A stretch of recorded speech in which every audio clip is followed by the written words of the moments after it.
Hello everyone. Welcome to lecture number 2 of Indian economy. In the last class we have covered how the Britishers exploited the agriculture sector, how the Britishers exploited the handicraft industry, and how the Britishers exploited the international trade. In that class we have covered these three topics. Now in this class we will be covering the state of agriculture sector of Indian economy on the eve of independence. Independence के time पे हमारे agriculture sector की क्या conditions थी, कैसा था हमारा agriculture sector, इसको थोड़ा डिटेल में स्टडी करते हैं. सबसे पहला पॉइंट आता है हमारा लो प्रोडक्शन एंड प्रोडक्टिविटी. हमारा जो एग्रीकल्चर सेक्टर था कम प्रोडक्शन थी और प्रोडक्टिविटी भी कम थी. लो प्रोडक्शन एंड प्रोडक्टिविटी. बात आती है प्रोडक्शन और प्रोडक्टिविटी में क्या फर्क है. What do you mean by production and what do you mean by productivity. Production मतलब होता है टोटल आउटपुट प्रोड्यूस्ड. जो आउटपुट प्रोड्यूस हो रहा है उसको हम बोलते हैं production. Total output produce is production. And what is productivity. Productivity होता है कि कितना हम प्रोड्यूस कर रहे हैं पर हेक्टेयर, मतलब आउटपुट जो प्रोड्यूस कर रहे हैं, output produce per hectare of land. मतलब लैंड के साथ कंपेयर करते हैं कि इतने लैंड में इतना आउटपुट आ रहा है. That is productivity. कैसी है? Per hectare of land.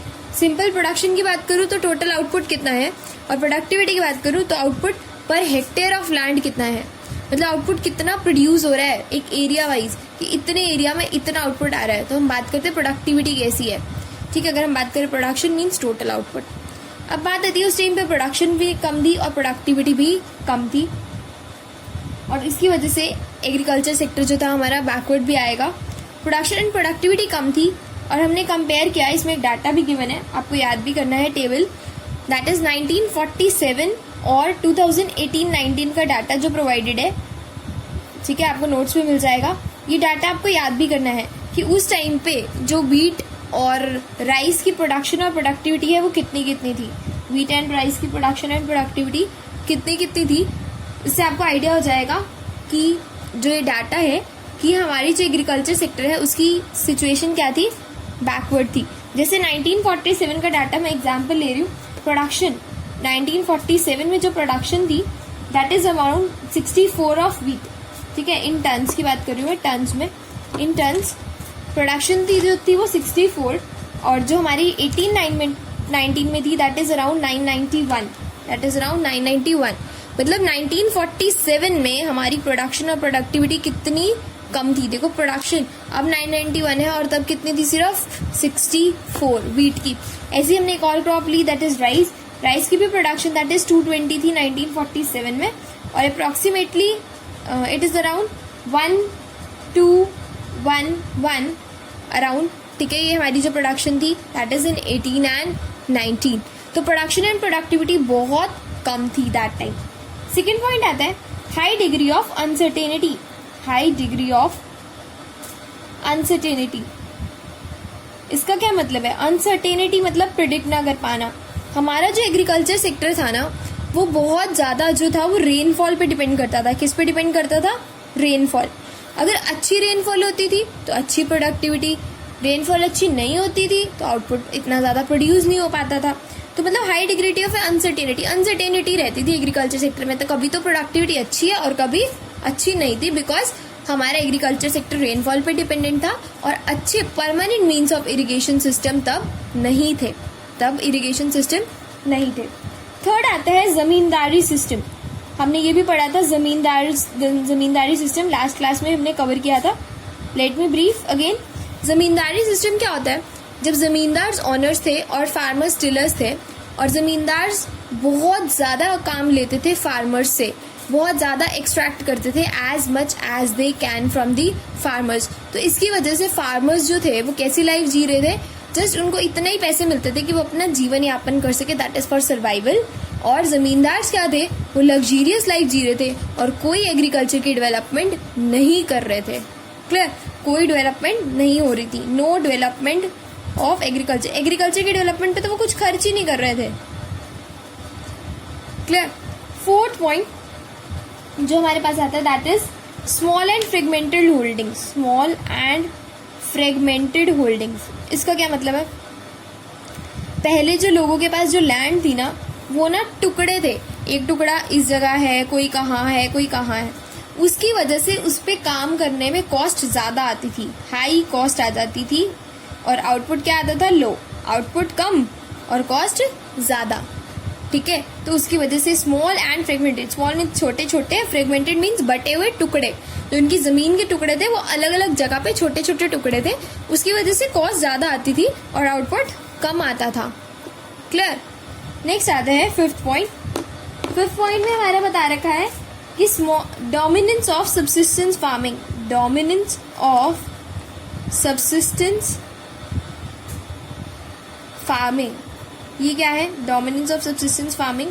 देखो उस टाइम पे क्या होता था, जो हम लोग थे ना, हम सेल के बारे में तो सोचते ही नहीं थे। इंडिया इज सेल्फ सफिशिएंट, वो अपने लिए ही प्रोड्यूस करता था, हर कोई अपने लिए ही डिपेंडेंट रहता था, सेल्फ सफिशिएंट, सेल्फ रिलायंट थे हम लोग। उस टाइम पे हम लोग सेल्फ रिलायंट थे, तो हम इतना ही प्रोड्यूस करते थे फॉर सेल्फ, हम सिर्फ अपने लिए प्रोड्यूस करते थे, नो आउटपुट फॉर सेल। इतना प्रोड्यूस ही नहीं करते थे कि हमें सेल करना है, ठीक है। तो डोमिनेंस ऑफ सब्सिस्टेंस फार्मिंग मतलब हम इतना ही आउटपुट बनाए कि nothing is left for sale. उसकी वजह से क्या, जब हम बेचेंगे ही नहीं तो बैकवर्ड और पॉवर्टी तो आएगी, backward and poverty as a result क्या आ रहा था, backward and poverty. Clear. Next point अगर मैं बात करूं, that is gulf between owners of the soil and tillers of the soil. Gulf between owners of the soil and tillers of the soil. Gulf between owners of the, gulf means एक तरीके की लड़ाई चल रही थी, किन के बीच में, honours of the soil and tillers of the soil, मतलब जमींदार और फार्मर के बीच में।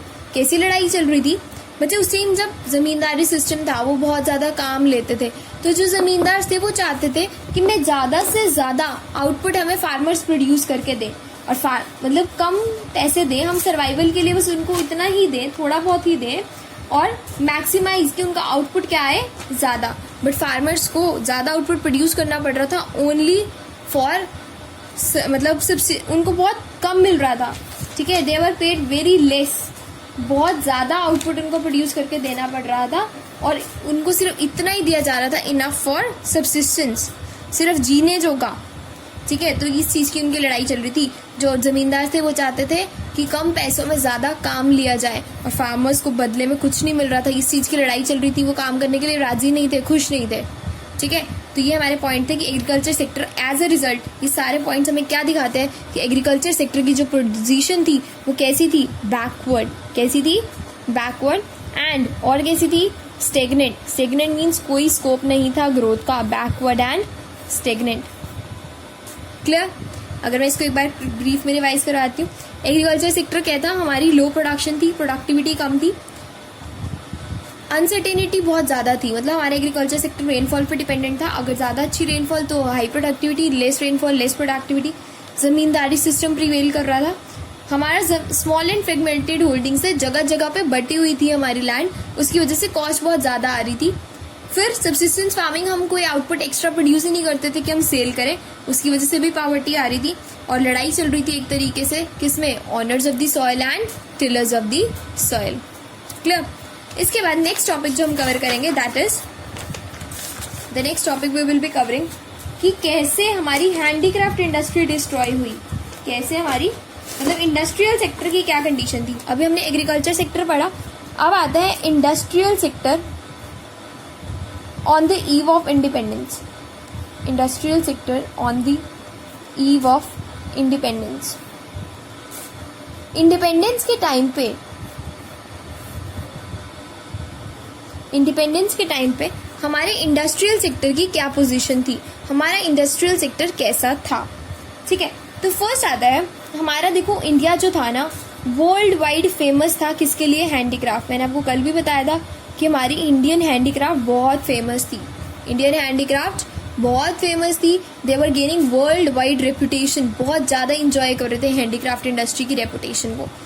तो जब ब्रिटिशर्स ने देखा कि हमारी हैंडीक्राफ्ट इंडस्ट्री बहुत फेमस है, उन्होंने हमारी हैंडीक्राफ्ट इंडस्ट्री को डिस्ट्रॉय किया था, और हमने शॉर्ट में दो चीज़ें पढ़ी थी, कैसे डिस्ट्रॉय किया था। शॉर्ट में मैंने जो बताया था, एक्सपोर्ट क्या कर दिया था उन्होंने, एक्सपोर्ट ड्यूटी लगा दी थी, ठीक है। हैंडीक्राफ्ट पे अगर आप बाहर भेजते हो तो export duty levy, export duty लगती थी। और import of Britishers good free कर दिया था ताकि उनका सामान यहाँ पे आकर बिक सके। Import of Britishers good free, import free कर दिया था ताकि उनका सामान यहाँ बिक सके। और हमारा सामान जो हैंडीक्राफ्ट है वो बाहर बिके ना, तो हमारा प्रॉफिट तो होएगा ही नहीं, जब हमारा सामान बाहर जा नहीं रहा है और उनका सामान यहाँ बिक रहा है, ना हमारे यहाँ बिक रहा है अल्टीमेटली और ना हमारा बाहर बिक रहा है अल्टीमेटली। उसकी वजह से क्या हो रहा था कि हमारा जो इंडस्ट्रियल सेक्टर था वो क्या होने लग गया, बैकवर्ड, पीछे की तरफ आने लग गया। बिकॉज हमारी हैंडीक्राफ्ट इंडस्ट्री जो एक वर्ल्ड वाइड फेमस थी वो भी क्या हो गई, पीछे की तरफ आने लगी। तो इसमें कैसा फर्स्ट पॉइंट क्या है, डिके ऑफ हैंडीक्राफ्ट इंडस्ट्री, कि हमारी हैंडीक्राफ्ट इंडस्ट्री क्या हो गई, डिस्ट्रॉय। पहले तो बहुत अच्छी जानी जाती थी और धीरे धीरे ब्रिटिशर्स के कारण हमारी हैंडीक्राफ्ट इंडस्ट्री जो हो गई पीछे हो गई। कैसे हो गई, रीजंस पढ़ते हैं। पहला रीजन आता है हमारा discriminatory tariff policy. Discriminatory tariff policy मतलब उन्होंने टैक्सेशन सिस्टम ना अलग अलग कर दिया। भाई एक्सपोर्ट पे टैक्स लगा रहे हैं, इंपोर्ट को फ्री कर दिया। टेरिफ मतलब टैक्सेशन पॉलिसी, बट इनमें tariff policy that is taxation policy. Taxation policy अलग अलग थी, डिस्क्रिमिनेटरी थी, अलग अलग थी। कहीं पे टैक्स लग रहा है, कहीं पे मतलब एक्सपोर्ट पे लगा दिया, इंपोर्ट को फ्री कर दिया। उसकी वजह से क्या हुआ, हमारी जो इंडियन प्रोडक्ट्स थे उनकी डिमांड फॉरेन में भी नहीं हुई और ब्रिटिशर्स के प्रोडक्ट इंडिया में फ्लरिश होने लग गए थे, तो हमारे प्रोडक्ट की डिमांड कम होती चली गई। क्लियर। सेकेंड रीजन क्या आता है, competition from machine made product. Britishers ने क्या किया, कंपटीशन दिया मशीन मेड प्रोडक्ट्स के साथ। हमारे तो देखो हैंडीक्राफ्टेड प्रोडक्ट्स थे, कहीं ना कहीं महंगे रहेंगे, बट अगर हम बात करें मशीन मेड प्रोडक्ट्स कैसे होते हैं, सस्ते होते हैं, लो कॉस्ट पे प्रोड्यूस किए जा सकते हैं। तो उसकी वजह से भी हमारे जो क्राफ्ट्समैन थे, आर्टिसंस थे, जो काम करते थे, हैंडीक्राफ्ट का काम करते थे, उनको आर्टिसंस बोलते हैं। तो जो वो काम करते थे उन्होंने क्या किया, वो धीरे धीरे वो क्या होने लग गए, उनका प्रोडक्ट बिकने बंद हो गए, क्योंकि मशीन मेड प्रोडक्ट्स जो थे लो कॉस्ट पे प्रोड्यूस किए जा रहे थे ब्रिटिशर्स के द्वारा। ठीक है। थर्ड पॉइंट, हमारे जो यहाँ पे थे new patterns of demand. Britishers नए नए पैटर्न्स डिमांड के लेके आने लगे। न्यू पैटर्न्स ऑफ डिमांड मतलब ब्रिटिशर्स का कल्चर यहाँ पे फ्लरिश होने लग गया। जो ब्रिटिशर्स प्रोड्यूस करते थे यहाँ पे लोग वेस्टर्न लाइफस्टाइल अडॉप्ट करने लग गए। उनका लाइफस्टाइल जो था लोग अडॉप्ट करने लग गए और हमारे प्रोडक्ट्स की डिमांड क्या होने लगी, कम। तो धीरे धीरे हमारे पैटर्न्स ऑफ डिमांड कम होने लगे, उनके पैटर्न्स ऑफ डिमांड यहाँ पर आके चलने लग गए, दैट इज वेस्टर्न लाइफस्टाइल। ठीक है। उसके बाद आता है हमारे पास introduction of railways in India. Introduction of railways in India, इससे क्या हुआ, जब रेलवेज का इंट्रोडक्शन हुआ तो low cost British products expand and started shrinking for high cost Indian product. मतलब वहाँ के प्रोडक्ट जब यहाँ आने लगे ना तो हमारी इंडियन मार्केट क्या होने लगी, श्रिंक होने लगी, हमारी इंडियन मार्केट कम होगी। इंट्रोडक्शन रेलवेज के आने से इंपोर्ट एक्सपोर्ट होने लगा। ठीक है। हमारे प्रोडक्ट्स इधर उधर जाने लगे तो क्या हुआ, जो हमारे लो कॉस्ट ब्रिटिशर्स प्रोडक्ट थे ना, low cost products of British, वो यहाँ पे आने लग गए। लो कॉस्ट प्रोडक्ट्स यहाँ पे आने लग गए तो हमारे प्रोडक्ट्स की डिमांड क्या हो गई, धीरे धीरे कम होती चली गई।